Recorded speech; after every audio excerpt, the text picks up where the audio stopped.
Well, hello. How is everybody doing today? I am your host, Eli Hibbett, back at you with another episode of Physics Fridays. And this is a little bit of a gear up to next week's episode.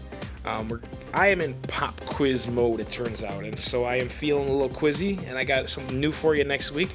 But for right now, I found something that since I'm in quiz mode, I thought I may need to brush up a little bit on my physics, and so I found this really cool pop quiz or physics quiz on BuzzFeed, and this is for if you've graduated in physics, you should know the answer to these questions. And so the title is, "Can you answer these super basic physics questions? You knew these answers at one point." So I figured I'd roll through this unprepared and see how I do.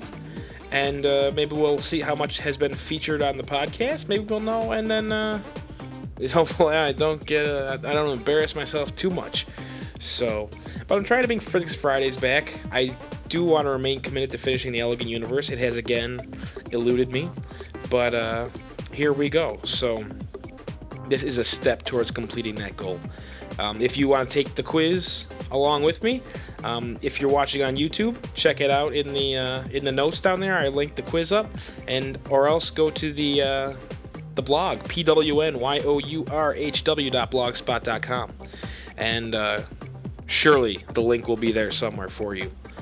And this is in what is the month? September 17th, 2015. This is being recorded to be dropped on Friday the 18th. So here we go.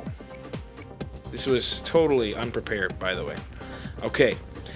What kind of energy does that boulder represent? So here we have a picture of a boulder sitting on top of a cliff. And so, it's stationary, but if we push it, it will fall off. So I think that's sort of what they're getting at here. So the options are A, kinetic energy, B, thermal energy, C, potential energy, or D, chemical energy. So there's no chemical energy here, I don't think. Thermal energy, it looks like it's in sort of a desert, but I don't think that's what they're going for here. There's no kinetic energy since it's stationary, but if you push it off the cliff, it will fall and turn all of its potential energy into kinetic energy. So the answer here is potential energy. A boulder sitting on top of a hill. And looks like I am right. Whew! 1 for 1. Haven't embarrassed myself too badly here. Alright.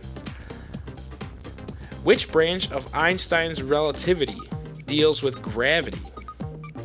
A, special relativity, or B, general relativity? It's a 50-50 shot here. I am going to take a stab and go with general relativity. I believe special relativity doesn't directly deal with gravity. And looks like I'm right. Okay, so general relativity defines gravitation and all that wonderful stuff. Question number 3. All right, we got a little GIF here of a ball rolling up a hill and then down and then back around again. And so it asks, which law of physics makes a perpetual motion machine impossible? First law of thermodynamics, second law of thermodynamics, third law of thermodynamics, or the first and second laws of thermodynamics? I briefly remember the laws of thermodynamics. I'm gonna put my answer in here. This is gonna be a test tip. If there's an answer that includes 2, I usually go with that first and second laws of thermodynamics. So that's gonna be my answer. But let's take a look at the laws of thermodynamics. Laws of thermodynamics. Google, go. Let's see. The first law, known as the law of conservation, states that energy cannot be created or destroyed in a chemical reaction. Okay, so this is definitely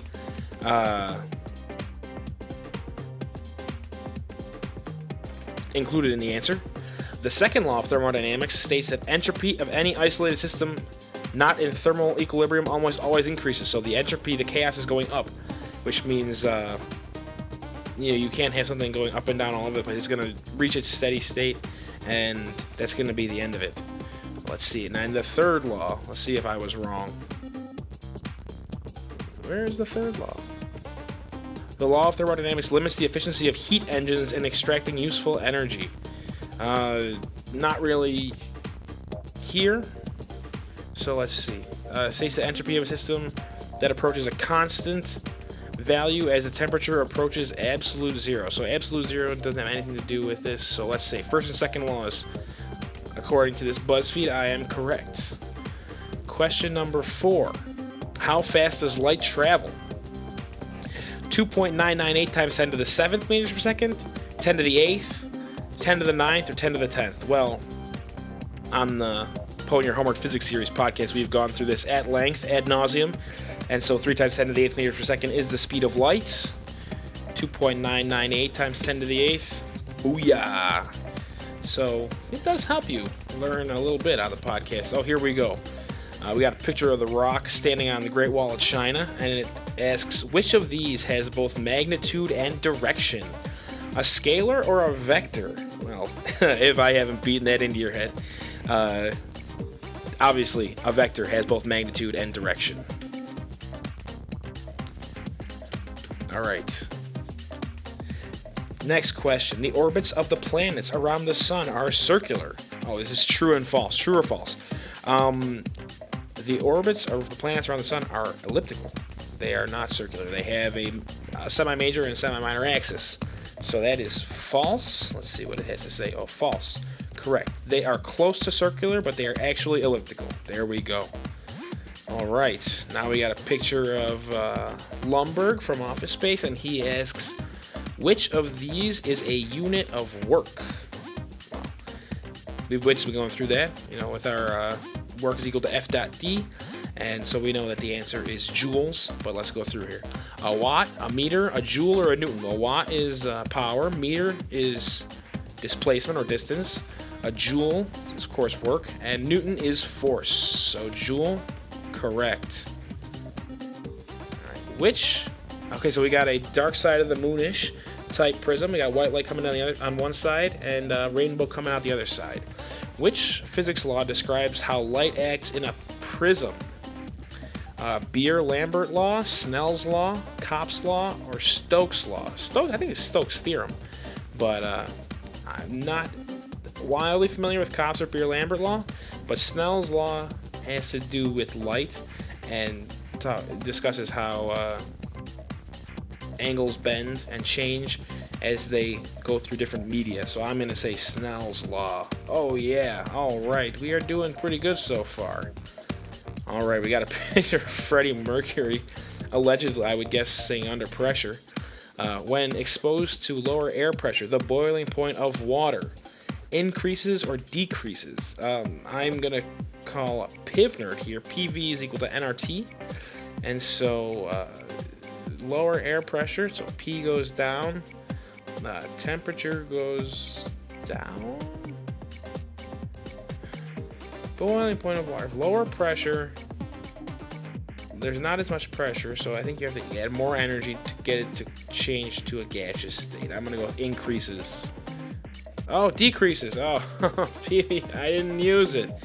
I didn't use PV is equal to nRT. All right, got one wrong. Why do spaceships need heat shields to re-enter the Earth's atmosphere? A. The air in front of the craft is compressed so much that it heats up to a dangerously high temperature. Or B. Friction caused by the air molecules against the spacecraft.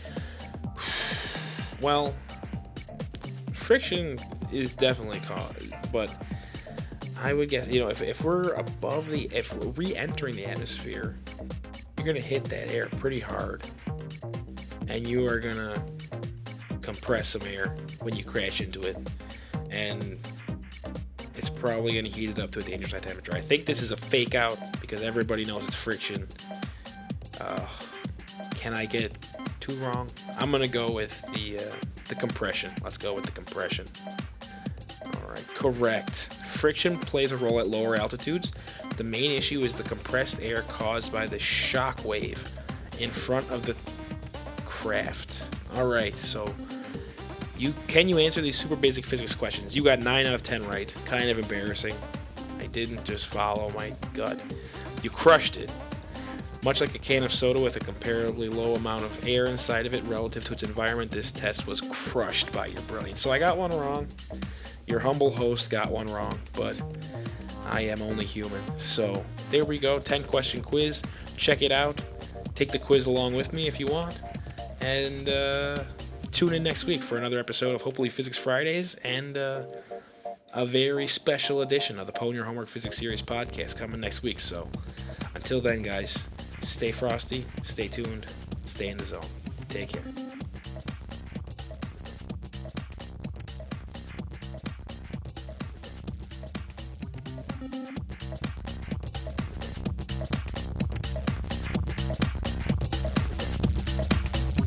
Thank you.